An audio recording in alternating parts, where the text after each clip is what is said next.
Well, big life update. I did it. I bought Series 2. I won a raffle to have the chance to buy Series 2, which is crazy that that's where we're at. Not to win a free box, but just to have the ability to pay for it. So I did it through Zephyr Epic, which you probably know. And usually when I'm looking online for the cheapest prices, it's between them and Mirage. Mirage is selling Series 2 for $329, which is on the cheap end. This product is up to $350, $400. I'm seeing $400 a lot. And Zephyr Epic offered this price through the raffle for $225. Plus you get $5 off your first purchase, which it was for me. So I got this for $220. I know like there was early pre-sale prices back before I even got back into the hobby for like $160. Heard about some shady stuff with that too, about claiming there wasn't enough product to fulfill those orders, and now they're able to. The idea is that there was, and now they canceled those orders and are reselling it at the $400 price. I don't know, but I know that price did exist for a bit. But given here and now, to buy it now, $225, $220, basically half the price. And you know, I might even open it. We'll see.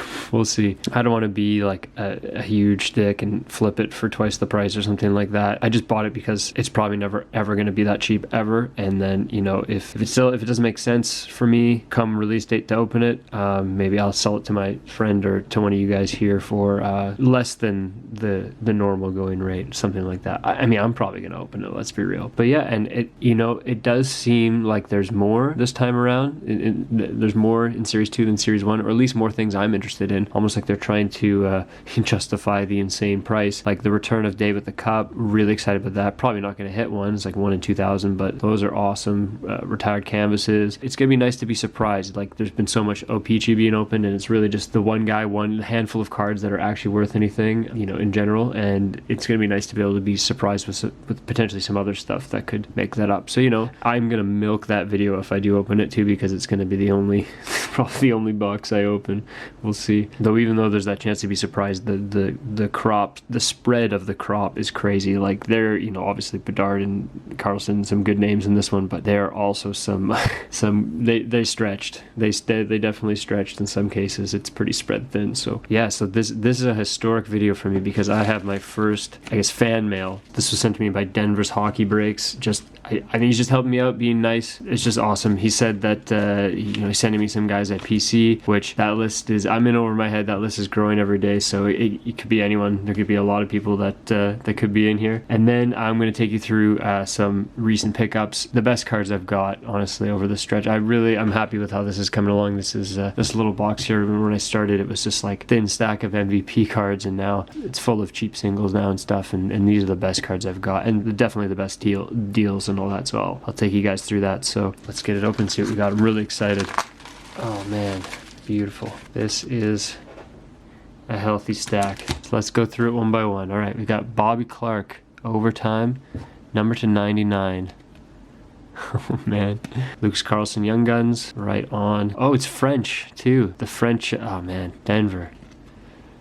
We got, oh man, these are some of my favorite cards too, these kind of cards. I just keep looking them up on eBay, anything Jack Hughes image variations like Swagnificence, and this isn't a Swagnificent, but it's like that image variation. Look at him just with his suit and coffee there, that's awesome.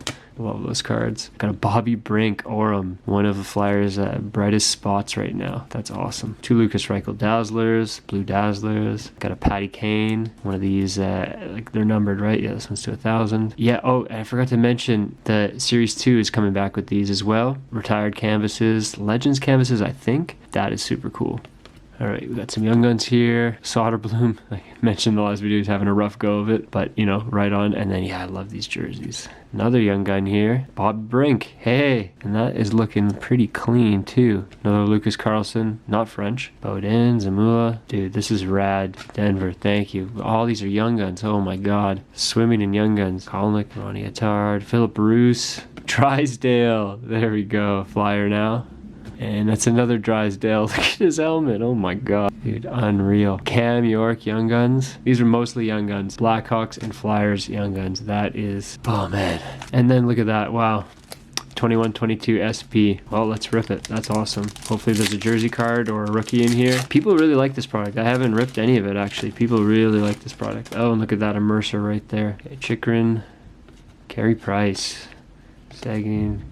Sid Blue. And we got a rookie Mercer Blue. I'd say that is a successful retail rip right there. Dude, Denver, thank you, man. Tell me, who do you PC? I'll have to send you something back one day when my collection gets a little bit bigger. I'll take a look, see what I have. Let me know, comment what you want. I'll send you something back your way. That was awesome, man. I'm really, really fortunate. And I think I might have another package coming my way, so we'll do another from a viewer. So we'll do another one of these soon. I hope that's just, it's above what I expected.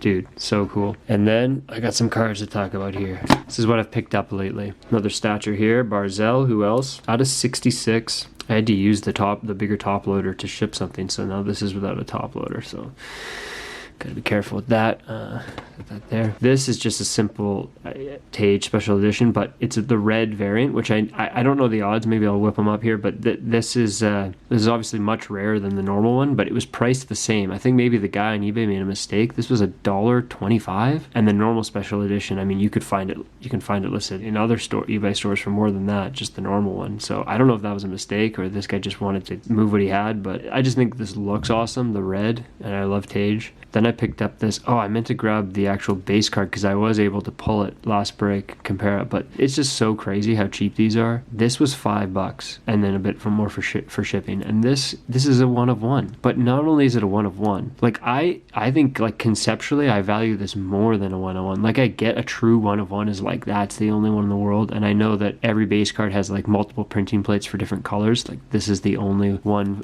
This is a yellow, and I get like there's one for every single card in the set, but like I just feel like this is a little piece of history because 23-24 product, like this is like a legendary year for Upper Deck, right? It's like the Bedard rookie year. Like no one's gonna forget this. And the OPG set is just, it's a really great product. Everyone's buying it. It's flying off the shelves, doubling in price, all this crazy stuff. And how many countless JVRs are there out there that people are just pulling, and this literal physical card made them, and I got it for $5, and it's a flyer. I mean, JVR is an American legend, right? So mind-blowing that it's this cheap, and it's just such a cool card, like conceptually, historically. For me, I value that personally way more than $5. That's just crazy. Then another guy decided to PC Sammy Blay. Why? Well, we share the same last name. This is the kind of guy you can get a $20-$30 cup RPA for or something like that, so I'm not going to hurt the wallet collecting this guy. Same name as me. It was trippy watching St. Louis win the cup and seeing him lift it. He has a day with the cup card. I need it. That is instantly became a grail card for me. Sammy Blay, day with the cup. If you have one, hit me up. I will buy it. Then these, Synergy gets a lot of shit talked about it. I've never opened it, and it's funny that I bought the Synergy inserts that aren't. I think there's only like 4 cards per pack. It's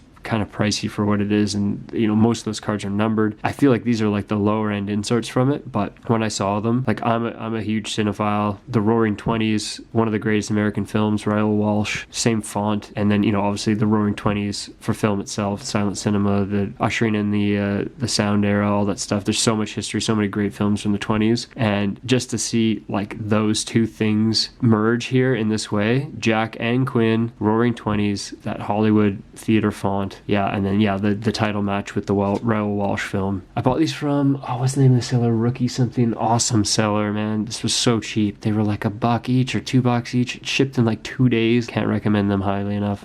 These cards look awesome to me. Just personally, this is something like I want to buy the whole set, but I got these two because they're, Jackie Boy is my boy. And speaking of Jackie Boy, there's just the retro marquee rookie, which crazy that this was a couple bucks compared again to the Bedard, which is like $150 right now. I don't think there's that big of as much as I love Bedard, there's not that big of a gap in their abilities. And then another new guy I'm deciding to PC. I don't know why I didn't think of this earlier. Well, I did because I want to get Blackhawks prospects, and so he's obviously one of those, but I don't know why it took me so long to really like just start focusing more on him. So because I actually the reason for doing it with the other Blackhawks prospects, it's kind of more of like a theory or like a strategy almost. I don't know. This I actually sincerely have come to love. Philip Kurashev, Bedard's line mate. Love the way he plays. Love the way they work together. I feel like if you like Bedard and watch Bedard, you can't not but like this guy. And I got amazing deals on this. Like I can't even believe it. Like why hasn't anyone else like clued into this? Like he's playing unreal. He's Bedard's line mate. That's probably not going to change much. Like even in a couple years Foligno retires, they bring in some more pieces, draft some more people, sure, but he's probably not going anywhere. I don't get why he's so cheap, but whatever. This is at a 49. I know it's not the true rookie from stature, these prodigies, and it's not vertical, but I think it looks great. The auto there, obviously, auto out of 49. Everything stature does is beautiful, so super happy with that. Then there's the stature rookie right there, not numbered, but I don't think. Yeah, but again, looks unreal. And then I already have his marquee rookie. This is the rainbow parallel, and yeah, just looks great. And this one decently centered, not really, but yeah, some more cards for the PC. And these slabs, I kind of wanted to talk about in its own video about grading. I don't know if it's that interesting or if it can really sustain it. Maybe I'll just mention it here. But so these are, the guys I played against PC. Tanner Pearson, Young Guns, a 10, Great Canadian grading. Then another guy, Brett Connolly, exclusive, 22 out of 100. So only got a 9 from GCG, but 22 out of 100. So there's two guys I played against. So this is the local hobby shop, but 10-15 minutes from me in Port Moody. They're not actually open as like a retail store right now. They're basically just doing consignment, running auctions and stuff, but they grade stuff in store. This is their grading service. It's just $10 no matter the card. So I know the thing about grading is when you get a card graded, the company itself, like them being reputable, like PSA is like what gives it value and what matters. But I think for like PC purposes, like the nice thing about grading is I know it's not entirely objective or anything, like different companies have different scales and then there's the person grading it, but your card gets a 10 perfect score at any company. It's not in bad shape. Like objectively it's going to be at least in like very good shape, and you can just see this is very quite clean. So for $10, like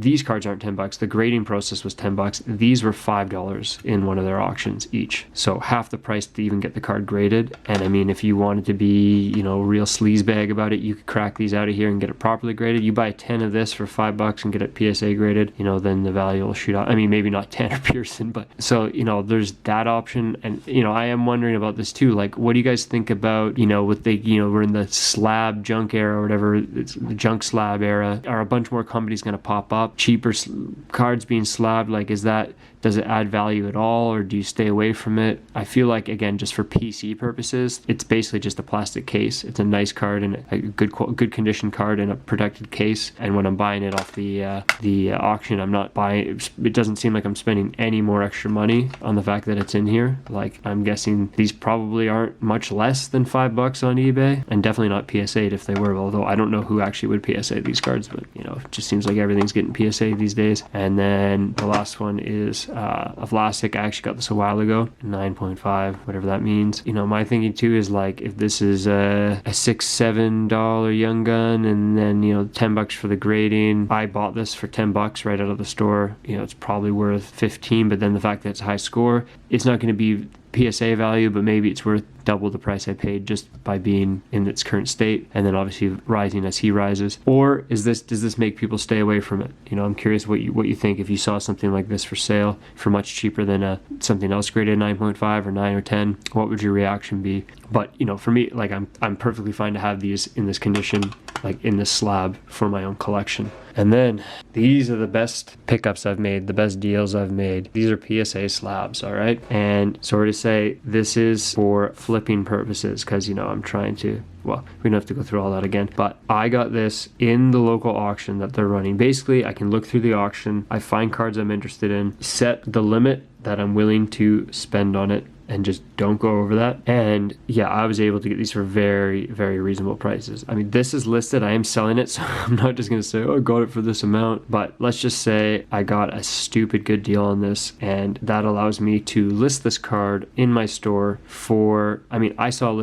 one list, when you search it, the first one that came up for me was one listed for $150. I am not asking that, I'm asking about half that. And that, with the expectation that I always leave a best offer option there, so I'm expecting, a little bit less than that. Where I'm hoping to end up would be, still worth this whole process. So pretty happy with this. Pretty happy when I find deals like this, because I'm able to sell it and flip it in the way that, you know, everyone's goal is to do. Like, that's the whole point of it, but be able to keep you know, the costs down as much as possible for everyone. Like, my goal really with this, it'd be so, like, I obviously want to make a profit and flip things and sell things and sell off that collection I have, while also being, you know, to the absolute degree it's possible, the cheapest option for any given card I'm selling. That, I think, is a pretty I would be pretty happy with that. So that's my goal with this. If you see a card you want listed that's cheaper, you know, message me or offer me that amount with a note to, you know, that, and, you know, etc. So the next card that I picked up, I got a bit emotional with this one. I did actually break my rule and just went one tiny little bit over what I was supposed to. And so the margin on this is going to be pretty small, but I'm just really stoked to have this. PSA 9 Luke Hughes Young Guns. You know, it'd be nice if it was a 10, but again, I paid a very reasonable price for this. I actually want to know what you guys think about this. Let me know what you think about how you would move this card. Like, do I sell this right now before Series 2 comes in, and you know, all the hype and all the excitement around that, just, you know, that's gonna definitely, all the attention is gonna be on those Young Guns, and those are the ones that are gonna be moving. And, you know, is that gonna drive the Series 1 Young Guns price down? Like, they're just not as interesting for the time being, or is it gonna be a rising tide lifts all boats thing, where all the action around that and like flagship coming out again is going to cause, you know, at least some of the better Young Guns from Series 1 to come up a bit?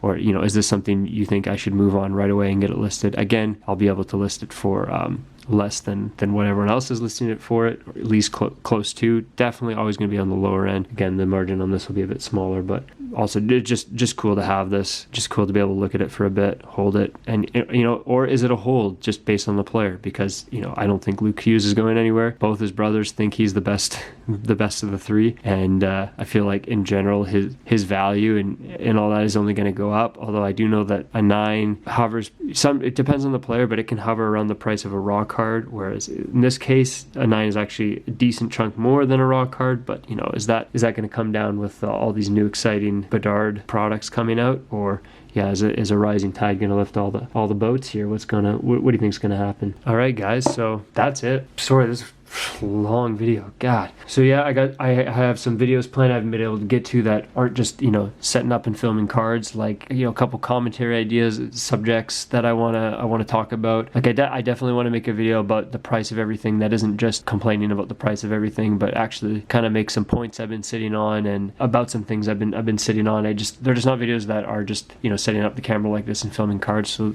they're a little bit harder to get to. I have another video filmed that is pretty cool. Haven't really seen anything like it before, but that one's going to be like a bit more work, so I have barely even got to that. But those videos are coming. More of these kind of videos are coming, and yeah, I got Series 2, so there's going to be that coming too. Yeah, check out the store. I'm still, like I said, I'm still learning, and a bit of an issue where I was listing cards with the option to ship to the States, letter mail. So in Canada, I was listing it letter mail for, you know, basically just like 10 cents more than the postage or whatever. And then for the US, I was just doing a little bit more than that because the postage was a bit more. Come to learn that over the past couple months, it's all been pretty recent, just from talking to other sellers in the Discord I'm in and whatnot, that the border in the States are really cracking down on sending letter mail that, you know, aren't letters, basically. So, you know, in this case, cards in just a plain envelope or something like that, or a bubble mailer. Basically, they're going to be really strict about whether that's actually a letter or not, and if it's not, they're going to send it back, likely. So everything, you know, these sellers are telling me, everything they're sending to the States lately is, like, unfortunately shipped as a parcel track, which is like $9-10. So that, I mean, I'm trying to keep everything, like, cost-wise down. I was just purely doing that just for me as a buyer, if I want to buy something for a store and it's a card, like, especially like a cheaper card, and the shipping's gonna be $10, and, you know, I'm not going for it. So I was trying to minimize that, but yeah, apparently that's gonna get cards sent back. And unfortunately, I have a couple of viewers that bought cards and they're from the States, and I sent them already without knowing that. So fingers crossed, keep me updated, you guys, if you're watching. One of them I think might be okay. The other one is probably going to get sent back, and then I'm gonna have to, you know, reship it for, like, not the price of mailing letter mail. you learn through experience. I'm never going to make that mistake again. I don't know how I even would have known that if I hadn't have like accidentally done it, wondered about it, talked to people. Like, it's all a process, right? So I won't do that again. And apologies to anyone from the States who bought cards where, you know, I think it was just 2 of you, but where there may be a slight delay. And yeah, I started that Patreon. Again, a little presumptuous of me, a little premature maybe to do that, but you know, I have no shortage of ideas, just maybe a little bit of shortage of funds. No, but if you want to support me, that would really help. And of course 100% of it is going to go to this channel and just making the best possible videos I can. All right, jeez, I think that's it. Oh my god, talked for way too long and without any humor at all. I just had to get through it. I feel like I just talked like a freaking robot the whole time, just try to bring back the entertainment factor in the next ones. And then I don't know if you caught that little Easter egg what's behind here, if you noticed it. Well, there it is. Video coming about that too. Video coming about a whole bunch of stuff. Anyways, let's cut it. Let's get it. Let's go.